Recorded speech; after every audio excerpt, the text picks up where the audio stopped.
Hi, it's Shannon again. I'm wearing headphones because I'm home alone with my two kids, age 5 and 8.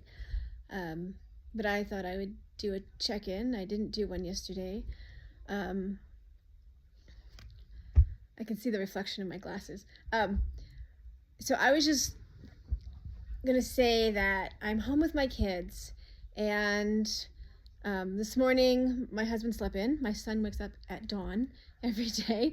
He comes in and he says, I want dino nuggets. And so when my husband and I were first together, when we first met, we were both on what is basically could be described as a whole food plant-based diet. We were both very skinny, and um, we've we both gained like 30 pounds since then, because now we're just like, oh my god, I can't help it.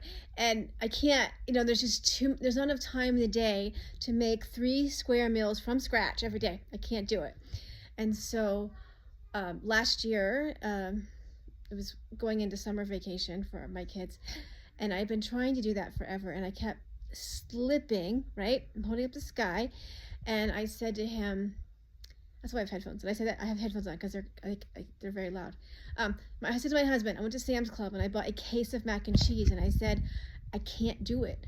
It is not possible for me to make 3 square meals from scratch a day for these people that don't eat anything, right?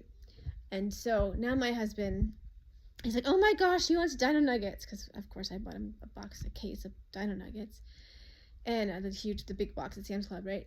And you know what my husband feeds them when he's alone with the kids? Dino Nuggets.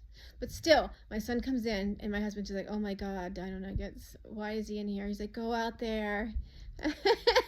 I've tried teaching him how to use the remote at 5. He's not proficient at that. And so, anyways, my husband, he went in the room with my daughter, and he went back to sleep. And I put a cartoon, Puffin Rock, on my computer, and I was like, it's dawn. And I eventually had to get up because, of course, he wanted Dino Nuggets. And then I went out with him, and I got everything settled, and I did some tidying, and then I sat down and I watched part of a really bad Godzilla movie and just kind of relaxed for a while. And then at 9:45, I said, you need to get up because I'm leaving. And he's very tired. He's in residency, so he's very tired. But he's a great program, good work-life balance, but he's still tired. And so I went and I had coffee with some ladies trying to organize something in our city. So we basically went to Red, Wine, and Blue, which is a women's group, and they have a thing called Trouble Nation, and you can either join or create a local chapter. And so that's what we're doing. There seems to be a chapter, but it doesn't seem to be functioning. And we're gonna just go at this. And so I found some other groups that do local things, and I'm trying to join those. I'm still calling people vulnerable in my world, and I'm still trying to make contact with people that can do something, senators, representatives, and so forth. But my husband now is at the gym, so we're doing self-care, right? We're doing self-care. And so I had my morning, and I was gone for like an hour and a half, 2 hours. And I came home, and my husband, medical school, he just was oblivious to mess and very messy. He was like a little tornado himself. 2 dogs, 2 kids, and him. And so he was like, gosh, this house is so messy. And so he initiated the cleaning. And so everybody helped, some of us less willingly. My daughter wanted to listen to this farting song. It's a Miley Cyrus parody.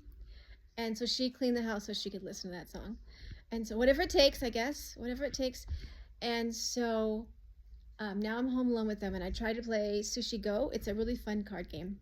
My son at 5 is not old enough, but he's like, I really want to play. But he doesn't say it that way, right? He's like, I want to play. And so we try to show him. But every time he doesn't understand the rules, and then so he gets mad. He's like, you took my cards. And it was the most miserable game of Sushi Go I've ever played. It was awful. And so I put a cartoon on. Self-care cartoons are such a blessing. And I made my kids some whole wheat toast or peanut butter and jelly sandwich, and I made them a fruit smoothie, all fruit, a little bit of oat milk. It's healthy enough, right? That's healthy enough. I can't do every meal from scratch. So I'm doing what I can, and it's so funny that these things are just, it's hilarious. And I know that if I can remember this stuff in 20 years, I'm going to think it's hilarious. And I will agree. And I have grown kids, right? I know you forget. And so people with kids that they don't necessarily know that I have grown kids and I've been through this, they'll always say to me, you'll miss these days. Oh, but kids are so cute, they say. Yeah, huh? They are. They are the most adorable little monsters. And I think the more we can admit that they are adorable, but they're also monsters. and like the best thing I've ever heard was, it was some kind of comic or something. The woman said, it was something about her kids. She'd put her kids down and she's on her phone looking at pictures of her kids. And one of the kids wakes up and she's just like, oh my God, go back to bed so I can look at sweet pictures of you. I guess you love them, and we do, absolutely. We need to say that out loud. We love our kids. They are adorable. We will miss this, but not all of this, right? My son, so I'm washing the dishes from the smoothie making, and I'm trying to get hold of my cousin who's alone in what I lovingly refer to as Worldtopia. She's surrounded by MAGA. She's not MAGA. I can never get a hold of her. She works all the time. She's a nurse. And I turn around, I look down the hall, and there's like purple stuff on the hallway, on the tile. And I look up into the bathroom, and there's my son. There is smoothie from here down. And I was like, honey, what happened? And I'm real calm about it. Like, honey, what happened? He's like, I tried to get it out. I tipped it up to get it out. He's 5. So he has smoothie everywhere, including the hall floor. So I just wipe him up, and I just, go on through day. And I thought, this is the moment when I really need to make one of these stupid monologues that I do. Because that is what holding up the sky, that's part of holding up the sky, right? And I look at, we had a dinner party with our friends last night. Some of them are on visas and they're rightfully upset. Most of them either work for the college or are married to somebody that does a lot of nonprofit work and things like that. The one mom, she is absolutely holding up the sky, and I can look at her and recognize myself that I was doing that before I stopped working, before my brain broke. And she's on a committee for the school, and she's leading groups at the Cub Scouts, and she's just doing all these things. And so we had the dinner party at 5, and so she has 2 kids and my 2 kids, and her kids came and got my kids, and so they walked over to her house. Her husband hadn't got home from work. He rides his bike home. The mother-in-law who usually stays with them, she's out of town. And so she's like, I have to finish this work. She works remotely for, she's a consultant for a government program.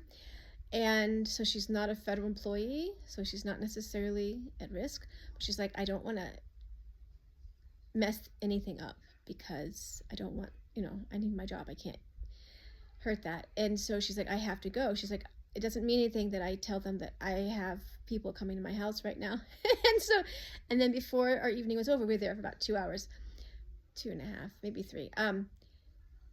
She had to leave the room and go do more work, and so I look at her and I think that was me, right? Because I was an administrator at a college, and I was teaching a class, and I maybe took a class, and I was raising kids and taking care of my partner who was in a dark place at that time.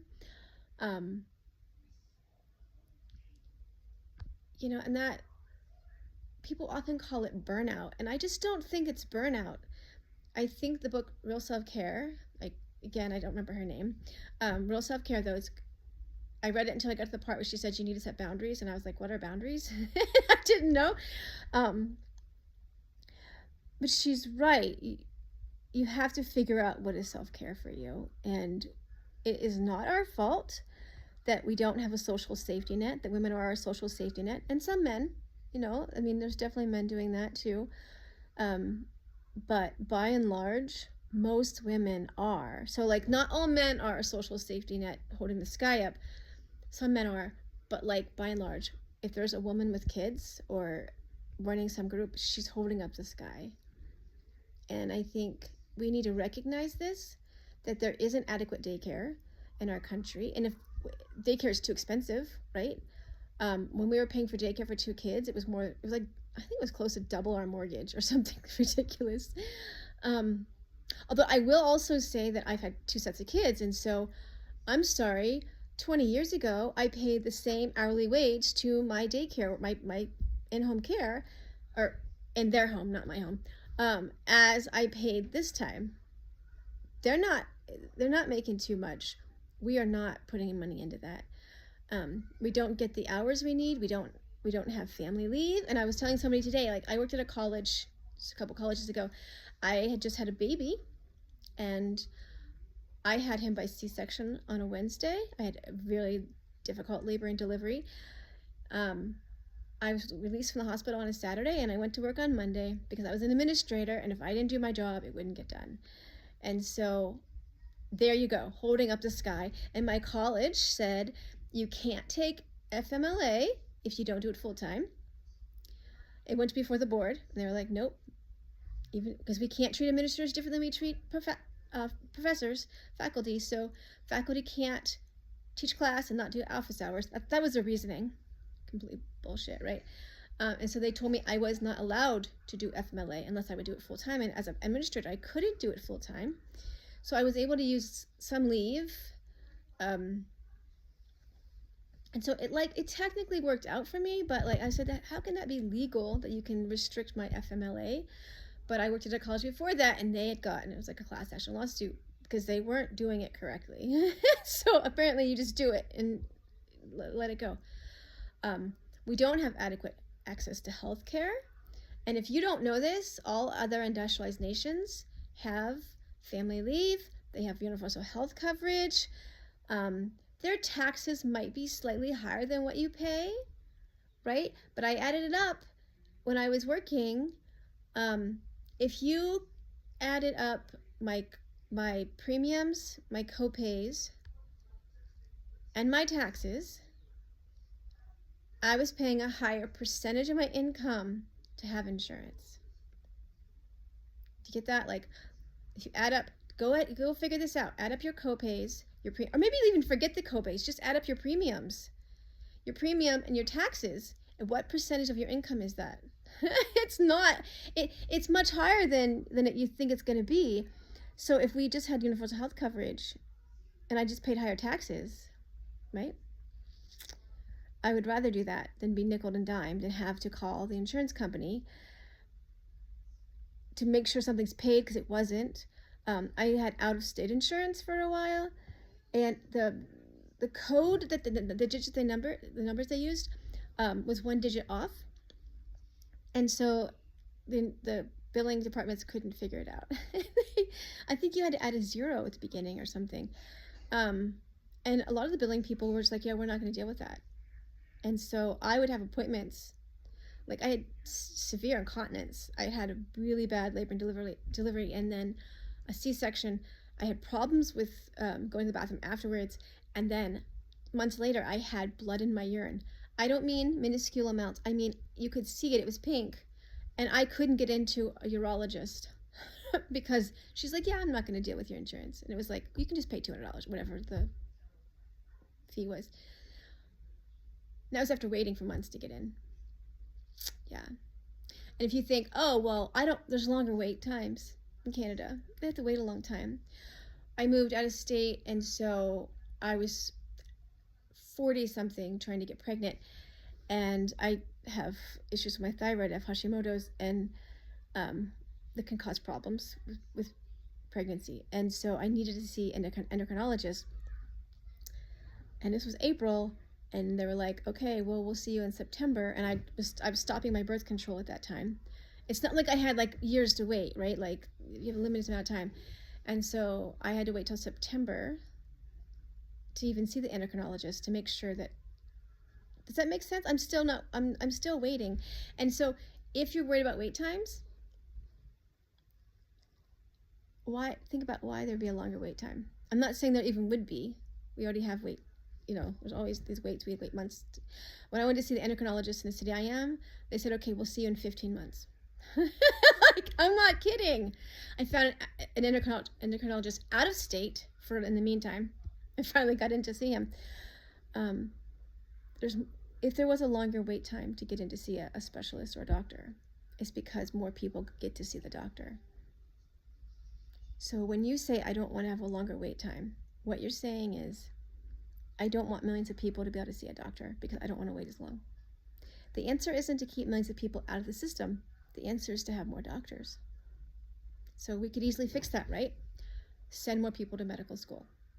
Now, my husband just finished medical school. He's over $250,000 in debt. That makes him basically an indentured servant. And think about that too. Whether you have student loans, I have $46,000, which half is for my daughter's college. Because I have a daughter that finished college, or not finished. She dropped out. Whole other story. She's not in school anymore.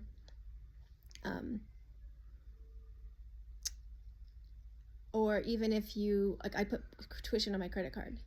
However you borrowed money to pay for yourself to be educated, you're an indentured servant. You just are. You can't leave that, can you? You can't quit working, can you? No, that makes you an indentured servant. And that's what we are as Americans. We are indentured servants holding up the sky because we're the social safety net. And people are like, well, I just, I don't want higher taxes. The price of eggs is too high. They went up, by the way. I don't know if you noticed that. They have gone up since Trump was, they're just going up. But they're going up because there's bird flu.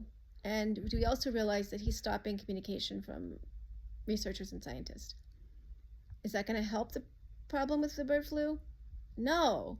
It's going to better enable another pandemic to happen. Well, my husband, during the first Trump presidency, he was working as a biologist for a university doing research on plants in the desert. And he got an email saying, don't talk about your research. He wasn't doing anything controversial. It was just a blanket, don't talk about your research. That was before Trump he went after the USDA budget. I think he wanted to cut 20%. I don't remember exactly what he cut. And then David's work said, you don't have a job. And so, good times. We need to work together because we are home with our families and we're working too much. And it's because that safety net has been dismantled, right? People don't go to church because, for me, my mother was Methodist, and I understand now they were Christian fundamentalists and basically young earthers, although they would never call themselves that. But when as a kid, I couldn't understand how there was Egyptians because it was 5,000 years ago, and there weren't people then. So I didn't know that I was raised with that viewpoint until I had to sit down and think about, wait a minute, right? So I guess, does that make me evangelical? I don't know.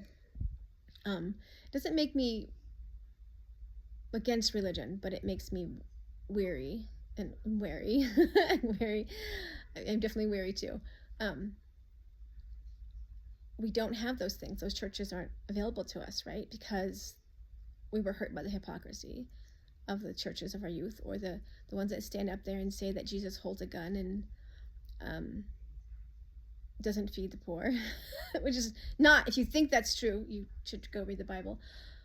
Great story. Great book on that is Jesus and John Wayne. So we need to fix that, right? We can't just hold up the sky, because everybody feels burnout, but you're really just abandoned, right? You're taking care of your mom or your kids, or maybe both. If we don't do something, I feel like my brain broke. I became so anxious. I just stopped. In an earlier video, I said I couldn't get my mail. I'd have a panic attack when I'd go to my door. I don't want that, for my neighbor. She's doing great, but I can see it's just, I know what that feels like. It feels like you're running as fast as you can, but you're going backwards and you just can't. You can't get anywhere.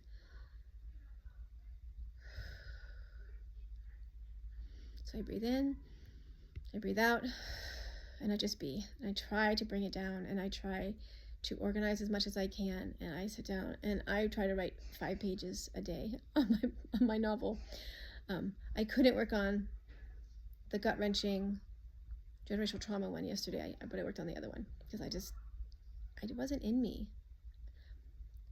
Sometimes it's just not in me, and I think we have to recognize when it's not in us and when we need to take a walk. But like right now, I can't go take a walk. I'm home alone with kids. I can't leave them home alone. So instead, I made a video. I put on a cartoon. I fed them, and then I came back here and tried to do something that was more just for me, or maybe for you. The 4 people that listen. Maybe not the same 4 people. So try to take care of yourself.